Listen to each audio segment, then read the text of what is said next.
Hello, my dear Scorpio. Welcome back to Practical Mystic. I'm so sorry na ngayon lang talaga ako nagkaroon ng tarot reading after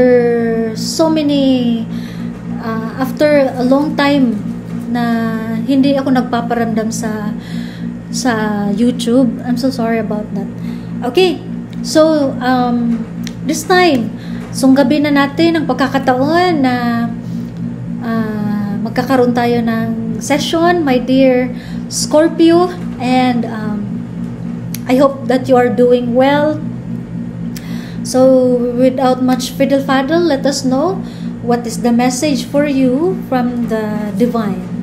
So let's dive in. Universe. Ang card mula dito sa Lightseer Tarot deck is the Seven of Cups. Okay.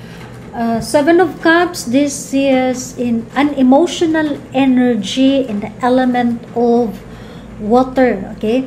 So nakikita ko may isa, dalawa, tatlo, apat, lima, anim, pito.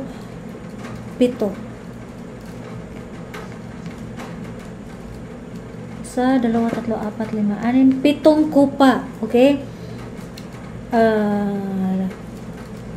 Pitong kupa, tapos parang magkakapareha lang sila ng mga itsura ng kupa, pero mayroong isa na naiiba yung kulay, no? Merong isa na naiiba sa mga kupa. Okay. Tapos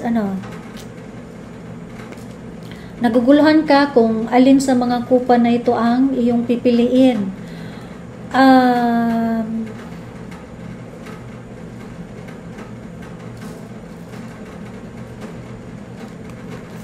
Pero may nakikita ako na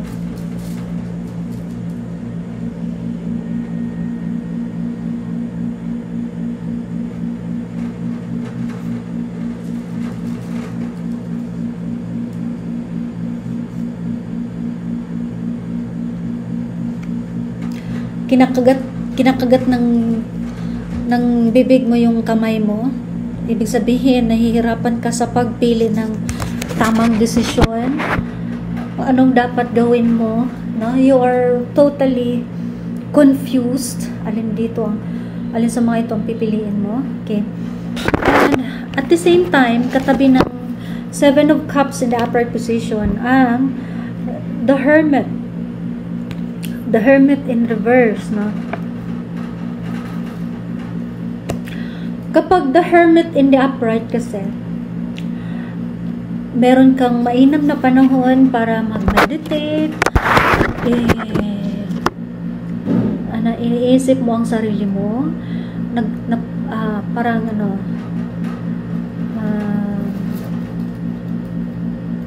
sinusuri mo ng maigi kung tama ba yung mga nagawa mo, at iniisip mo kung anong bagay ang susunod na magiging hatbang mo. Okay?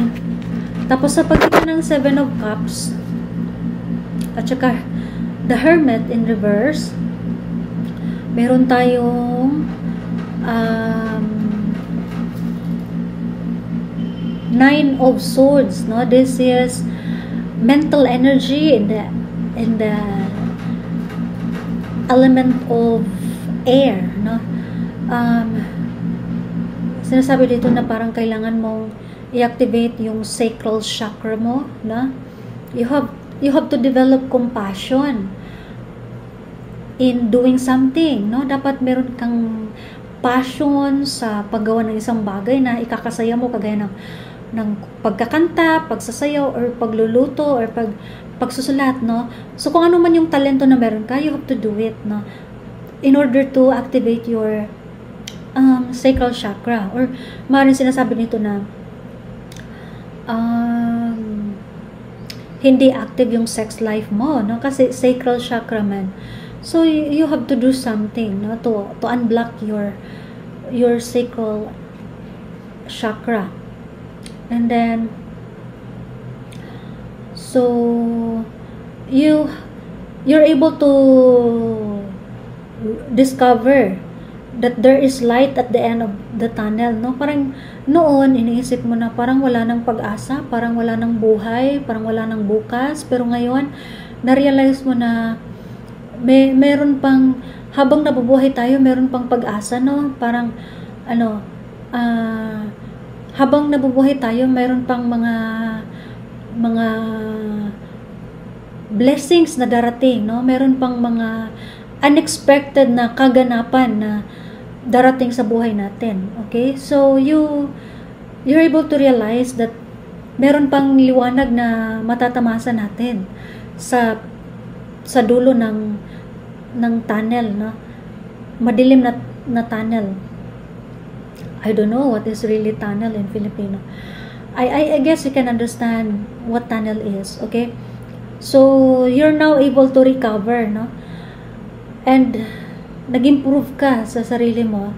You're able to let go of the negativity, especially stress, no? Kung noon, you are very stressful, but this time, you're now able to cope with stress. And you're free from it. Okay. This time, we have here the 6 of Cups. This is emotional energy in the element of water. Again, saying na parang meron kang lilisanin nga lugar, no? Kung ano man yung mga plano mo tungkol sa bagay na yan, sa isang lugar na yan, now is the time for you to abandon your plans, no? Hayaan mo na yung mga plano na yan, no? I think it is not God's will. So you're walking away from it. Pinapalaya mo na ang mga kaganapan na still may connection sa nakaraan, no? Time to let go, and now is the time for you para maglakbay, lumisan sa isang lugar, no? After all the analysis and self-discoveries, no? Or maaring kailangan mong lumisan sa isang lugar para ma-realize mo na, para magkakaroon ka ng self-realization, no? When you go to a new place, no? Kasi kapag nanatili ka sa isang lugar na familiar sa iyo, wala ka talagang marirealize, no? Unless lang kung lilisanin mo ang lugar na yan, maglakbay ka, magpunta ka sa ibang lugar, tapos marami kang madidiscover. So it is a chance for you to widen your perspective, and so you might have self-realization. Okay? So kung may pagkakataon man na magkakaroon ka ng travels, oh my God, you are being reminded na grab the opportunity, my dear, diba? And then next to that is the 7 of Pentacles.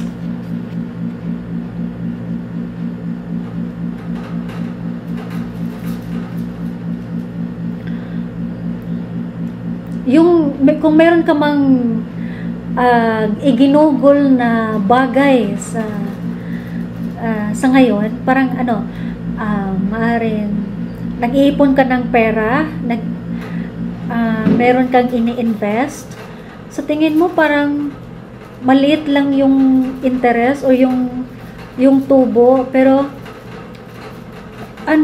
sa katunayan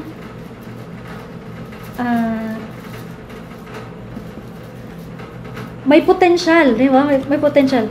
Kasi sa nakikita ko, itong lalaking ito, may tinatanim siya na halaman. Okay? Sa nakikita ng lalaking ito, parang walang buhay ang halaman na ito kasi maliit pa rin siya, tapos matagal na panahon na itong inaalagaan ang halaman na ito. Tapos wala pa ring bunga. Pero hindi niya alam na marami palang bunga sa ilalim ng halaman sa lupa. Nakabaon lang siya sa lupa. So, ibig sabihin, malapit na, no? Malapit na magiging abundant yung yung pinaghirapan mo na bagay, na magbubunga din yan. I think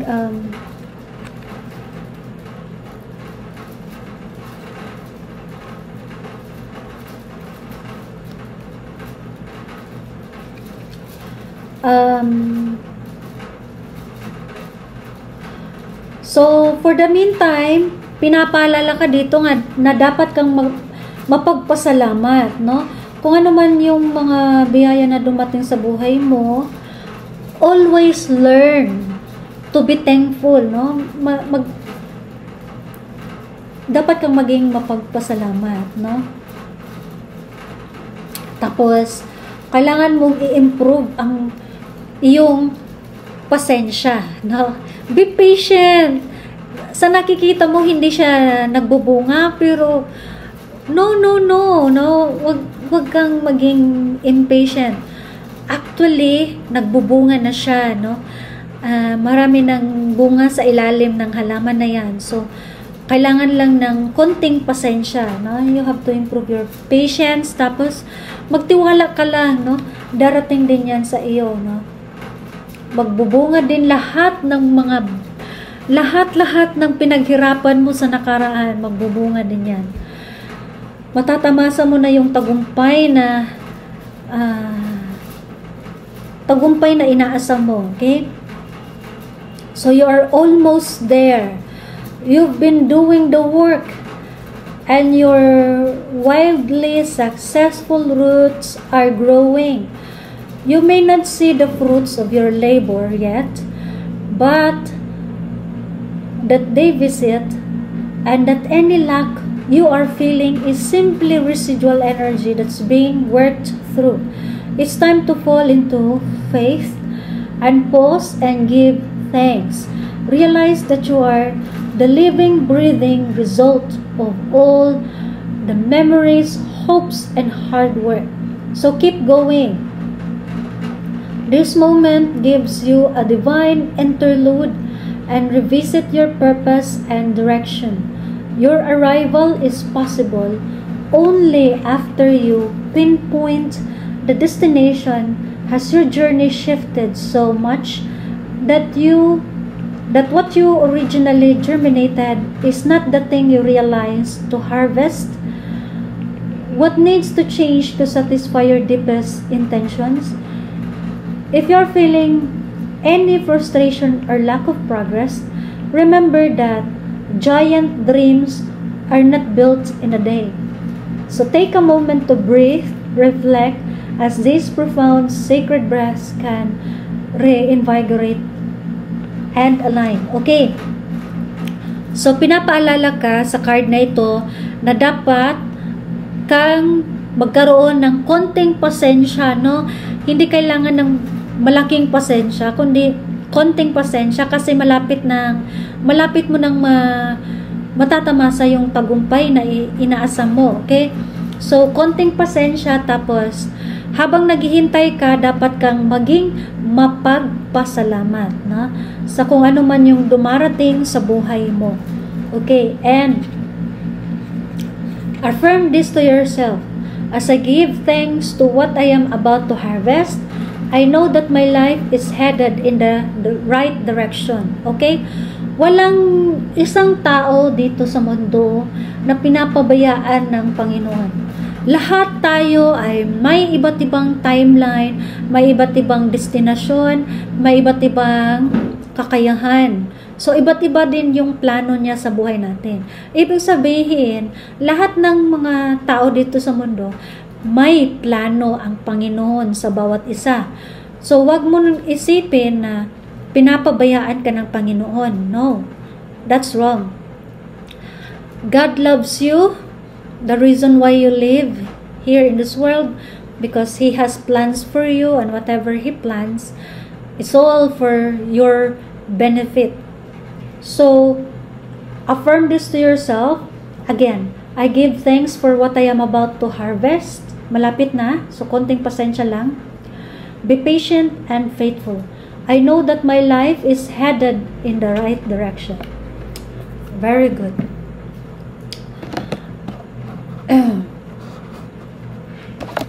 Next is the Three of Cups. The Three of Cups is about celebrations, major events, no? Receiving the support from others. Since sa nakikita ko, ano din ito, it's about friendship, no? So, wag mong baliwalain yung mga tao na mabait sa iyo, no? Na, especially yung mga tao na may mabubuting intention sa iyo. So, try to find time to cherish them, no? Make them feel that they are valued. Okay, next.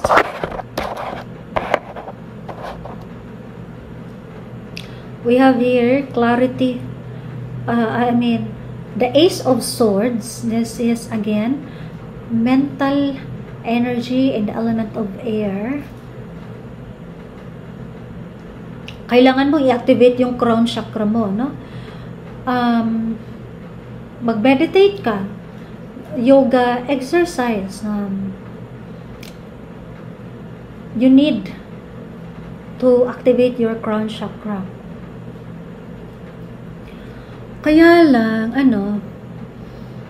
dahil, kailangan, barado yung crown chakra mo, walang pumapasok na bright idea sa utak mo, no?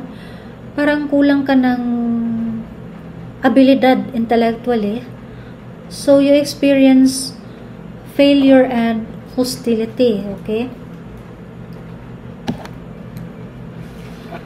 And here we have, anyway, the first message for you from the Powerful Thought cards by Luis Hay is that all my relationships are harmonious. So, parang ito, confirmation sa Three of Cups, no?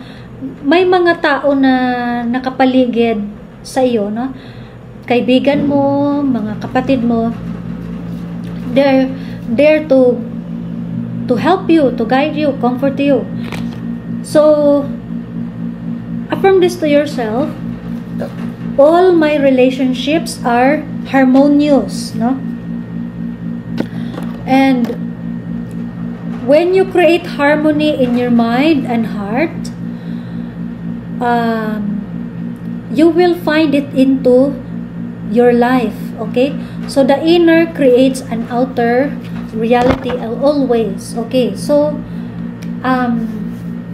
magkakaroon ka ng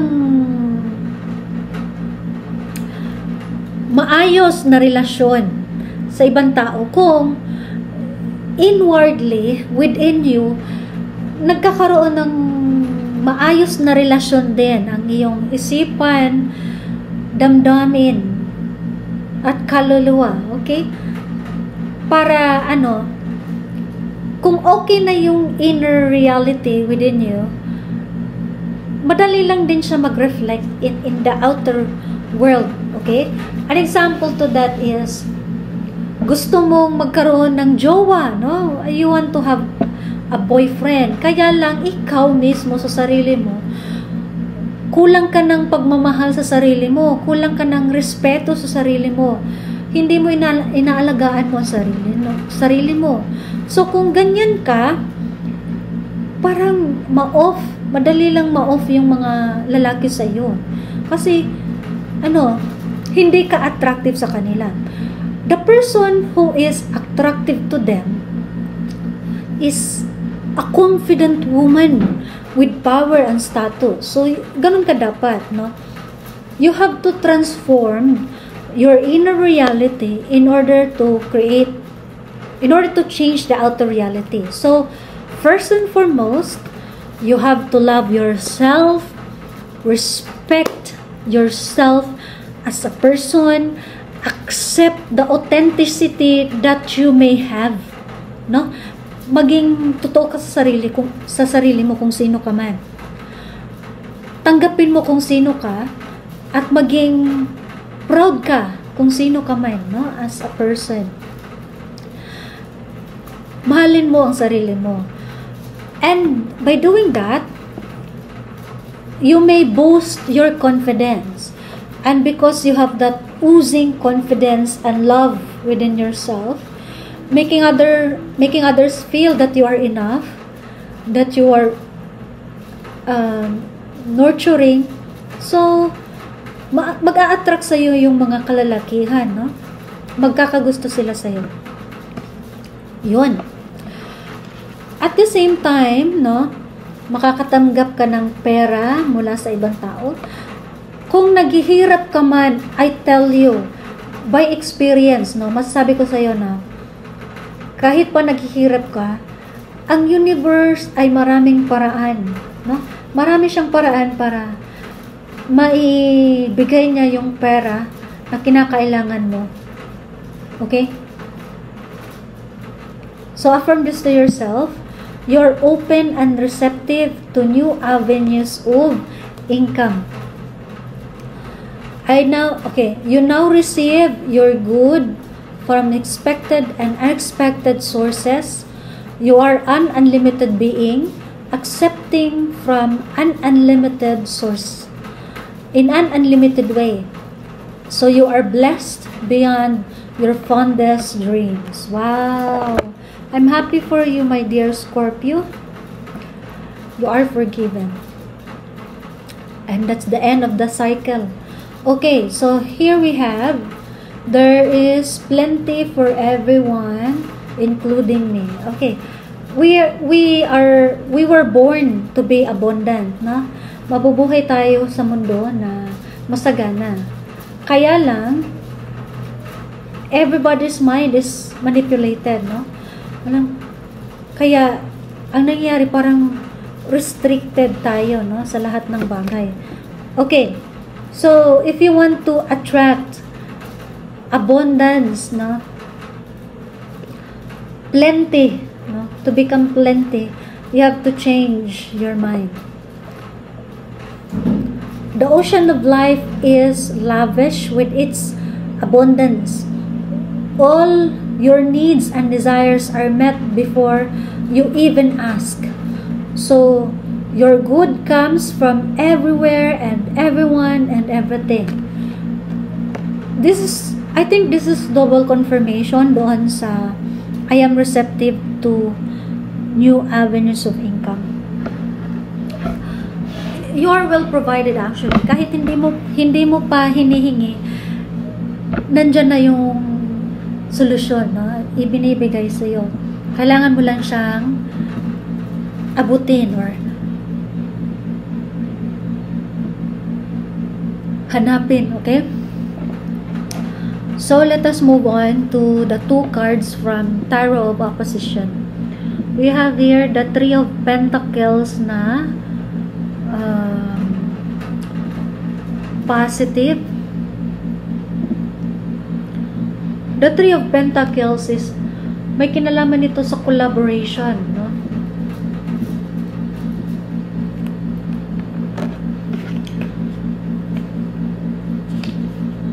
Pentacles na positive.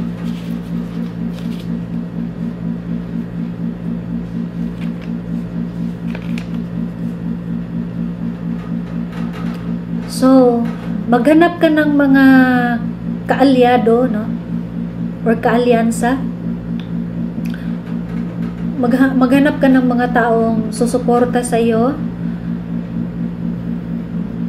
Tapos magsasama kayo at meron kayong gagawin na bagay na magiging bahagi ng inyong layunin. Kaya lang meron kang dadaanin na pagsubok, no? Kasama sila. And then sinasabi din dito na magiging successful ka in terms of career, no? Or profession. I'm happy for this, for you. And then pangalawang card is Queen of Cups na negative. Queen of Cups.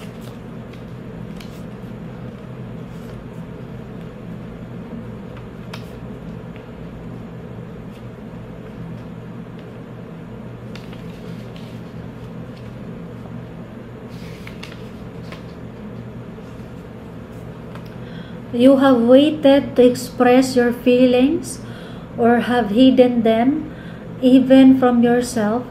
This is not good. The period of possible instability should pursue you to be more clear, generous, and explicit. Selfishness is due only if someone wants to make away, if someone wants to take away your energy and time. In other situations, it is good to share, smile, and love.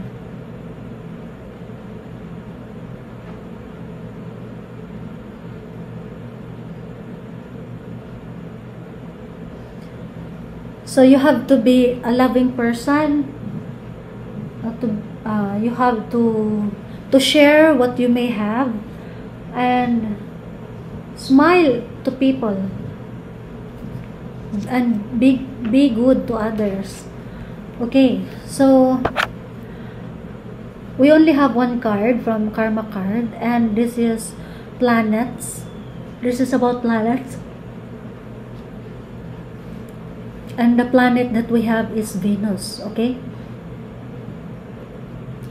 so pinapaalala ka dito sa kaluluwa mo na maging attractive. Okay, so if your soul is demented, you have to do something to keep your vibrations high, at the same time to eliminate your soul as demented, or I mean to activate your demented soul. Okay, and then ang isipan mo dapat nakatuon lang siya sa kaligayahan, hindi sa kalungkutan, or maging hindi sa galit, no? Remind your brain to always think only for the good of everybody, to think about pleasure only and about success. Yun lang, all good vibes, no? So to your body, pinapaalala ka dito na dapat mong mag-relax. Okay, find good times for the welfare of your mental health, physical health, and emotional well-being. Okay, so yun lang masabi ko sa iyo, my dear Scorpio. You need to be patient.